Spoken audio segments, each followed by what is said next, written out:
الرحمن الرحيم الحمد لله رب العالمين والصلاة والسلام على أشرف الأنبياء والمرسلين سيدنا محمد وعلى آله وصحبه وسلم تسليما سبحانك اللهم لا علم لنا إلا ما علمتنا إنك أنت العليم الحكيم اللهم فقهنا في ديننا ووفقنا للعمل بما علمتنا وزدنا علما وارزقنا الإخلاص في القول والعمل برحمتك يا أرحم الراحمين يا رب العالمين.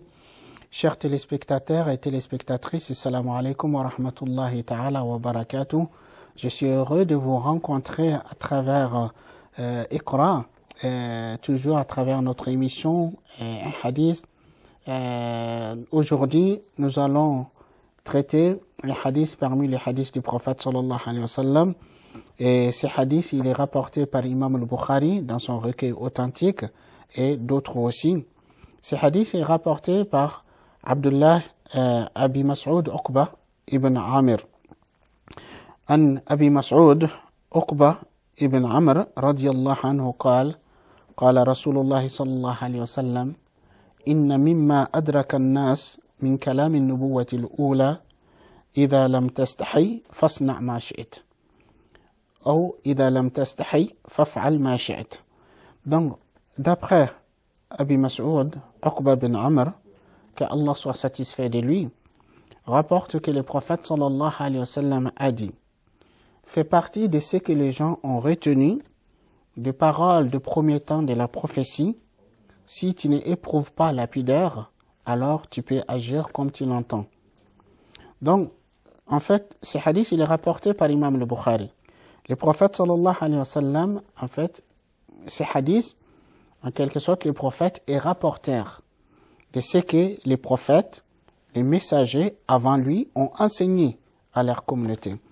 Donc le prophète sallallahu alayhi wa sallam, il dit, il fait partie de ce que les gens ont retenu comme enseignement de premier temps de la prophétie. Si tu n'éprouves pas la pudeur, alors tu peux agir comme tu entends. En fait, qu'est-ce que ça veut dire ces hadiths? Les savants, ils ont 10 explications pour ces hadiths. En fait, une première explication qui dit, si une personne qui se trouve dans une situation, qui a envie de faire quelque chose, qui a envie de dire quelque chose, qui s'interroge, qui se dit, est-ce que ce que je vais dire, est-ce que ce que je vais faire est permis ou n'est pas permis? Donc, il dit, tu les gardes. Est-ce que ce que tu as envie de dire, ce que tu as envie de faire, est-ce que tu éprouves de honte de faire devant les gens? Est-ce que ça te gêne de dire et de faire ce que tu as envie de faire et ce que tu as envie de dire? Si ça te gêne, tu éprouves de gêne, donc ça veut dire que ce n'est pas quelque chose de bien. Ce n'est pas bien de le faire. Mais si tu n'éprouves pas de pudeur, de gêne, de honte de le faire ou de le dire, alors tu peux le faire. Donc en fait, selon cette explication, ça veut dire quand on veut faire quelque chose, on veut dire quelque chose qu'on ne sait pas, si on n'est pas gêné. Bon, en fait, quand je dis on n'est pas gêné, je parle d'une personne dont la nature n'a pas été déformée, dont la nature n'a pas été altérée. Puisqu'il faut savoir, aujourd'hui, malheureusement, nous vivons dans une époque où la plupart des gens, beaucoup de gens, leur nature, leur fitra inné a été altérée. Puisque aujourd'hui, il y a beaucoup de gens, le mal est devenu le bien à leurs yeux, donc, et le bien est devenu le mal à leurs yeux, qui fait qu'ils n'éprouvent aucune honte de faire du mal, puisque pour eux, c'est un bien qu'ils le font. Mais par contre, ici, on parle de quelqu'un qui a la fitra, qui a la nature originelle qui a été préservée, qui n'a pas été altérée. Donc, c'est ça la première explication, donc, de dire, si quelque chose tu n'éprouves pas de honte de faire devant les gens ou de le dire, tu peux le faire. Il y a une deuxième explication qui dit non, c'est pas dans ce sens qu'il faut comprendre ces hadiths, qui dit en fait ce hadith c'est une menace.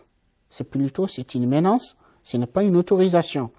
Donc il dit en fait, le prophète sallallahu alayhi wa sallam dit, il fait partie de ce que les gens ont retenu des paroles des premiers temps de la prophétie, ce que la personne qui n'éprouve pas la pudeur, qui n'a pas la pudeur, qui n'est pas honte, une personne qui est sans gêne, dit, celui qui est sans gêne, alors il peut faire tout ce qu'il a envie de faire, il peut dire tout ce qu'il a envie de dire, il n'échappera pas à Allah subhanahu wa ta'ala.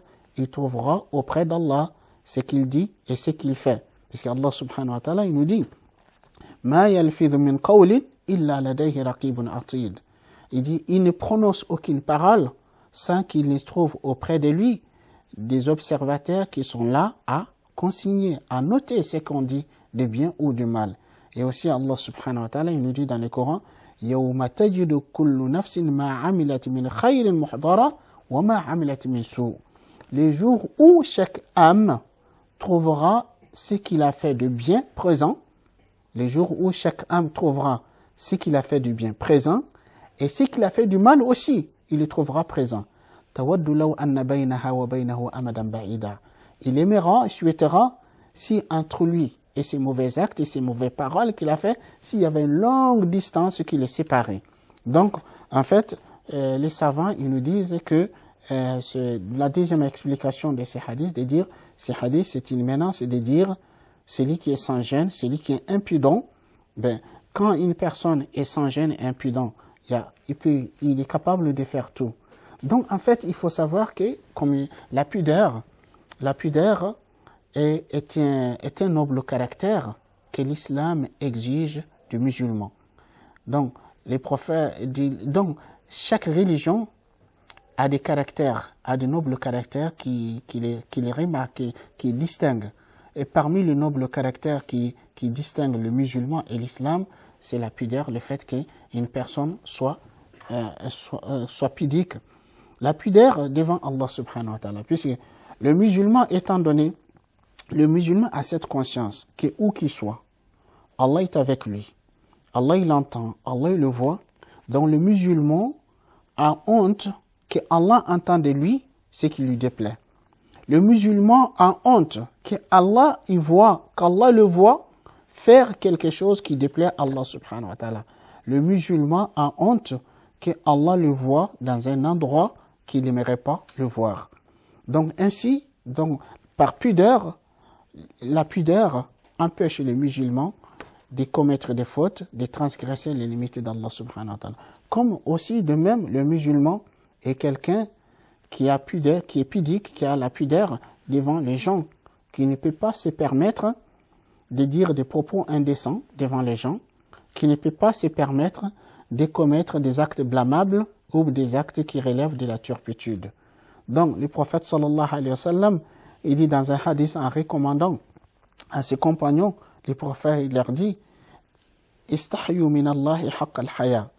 Ayez la pudeur, ayez la honte devant Allah comme il se doit.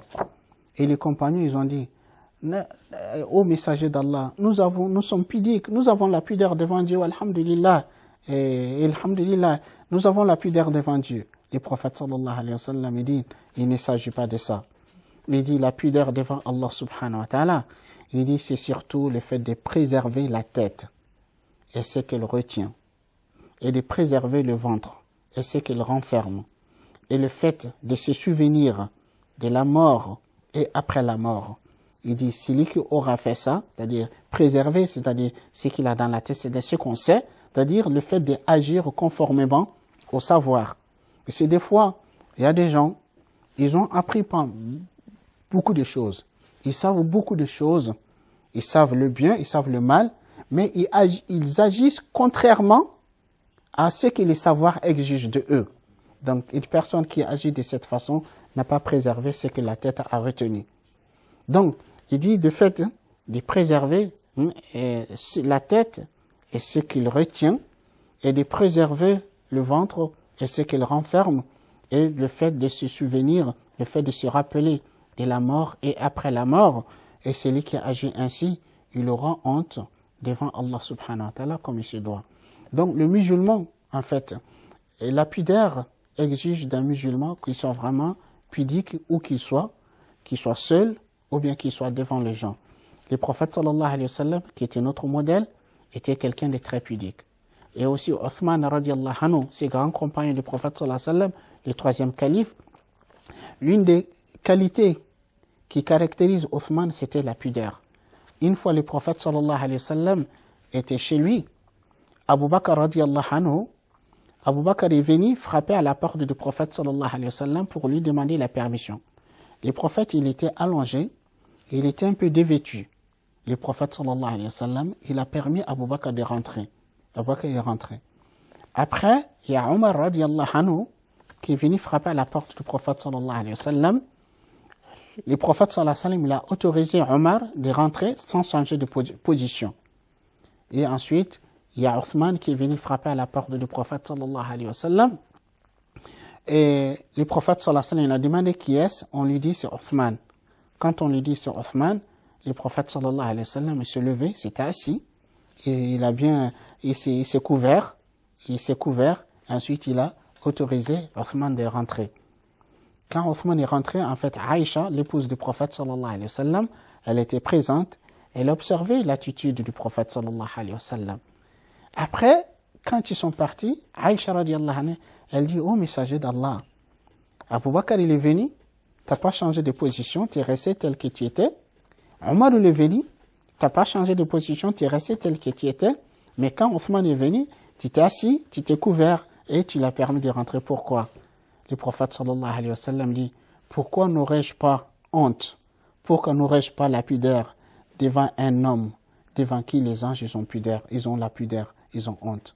En fait, tellement Othman c'était quelqu'un de pudique, tellement pudique, il dit même les anges face à Othman, ils ont la pudeur, ils ont honte face à Othman. Donc en fait, il faut savoir, Allah subhanahu wa ta'ala nous traite à l'aune de nos attitudes, à l'aune de nos comportements. Si on fait preuve de la pudeur vis-à-vis d'Allah subhanahu wa ta'ala, Allah subhanahu wa ta'ala nous traitera ainsi, Allah ne nous fera pas honte le jour du jugement dernier. Mais la personne qui se comporte, qui a une attitude impudente vis-à-vis, une attitude impudente vis-à-vis d'Allah subhanahu wa ta'ala, Allah le scandalisera le jour de la résurrection, que Allah nous préserve. Donc en fait, ce hadith, c'est un critère très très important pour mesurer, pour évaluer nos attitudes et nos comportements. Est-ce que ce qu'on fait, est-ce que ce qu'on dit, c'est bien ou c'est pas bien? C'est surtout le fait de voir le degré de la pudeur, de la honte qu'on a face à telle ou telle chose. Donc il faut savoir que le musulman doit s'éduquer à être quelqu'un de pudique. Nous devrons éduquer nos enfants à être pudiques. Donc c'est-à-dire, nous ne devrons pas faire devant nos enfants, nous ne devrons pas dire devant nos enfants quelque chose qui n'est pas convenable. Car les enfants, nous sommes leurs modèles, nous sommes leurs exemples. Donc si un parent qui se permet de dire des propos indécents, des propos injurieux devant ses enfants, les enfants, ils vont apprendre, ils vont répéter la même chose. Et de même aussi, si on se permet de faire des choses qui relèvent de quelque chose de blâmable devant les enfants ils vont considérer telle chose comme quelque chose de normal, comme quelque chose de banal, dont ils pourront le reproduire, le refaire devant les autres. Donc c'est pour cette raison, la pudeur, vraiment, c'est une qualité que l'islam exige des musulmans et que les musulmans doivent être pudiques et doivent éduquer ses enfants à être pudiques, même si aujourd'hui, la société a tendance à pousser les gens à être impudents, à être sans gêne. Nous, en tant que musulmans, on doit garder cette qualité qui est la pudeur dans notre vie de tous les jours pour, Inch'Allah, suivre le modèle de notre prophète sallallahu alayhi wa sallam. Donc, Inch'Allah, on s'arrête là avec ces hadiths et j'espère qu'on aura l'occasion de se rencontrer à travers un autre hadith parmi les hadiths du prophète sallallahu alayhi wa sallam. Et d'ici là, que Allah subhanahu wa ta'ala vous entoure par sa providence et sa protection, que Dieu vous garde dans le droit chemin. Wassalamu alaikum wa rahmatullahi wa barakatuh.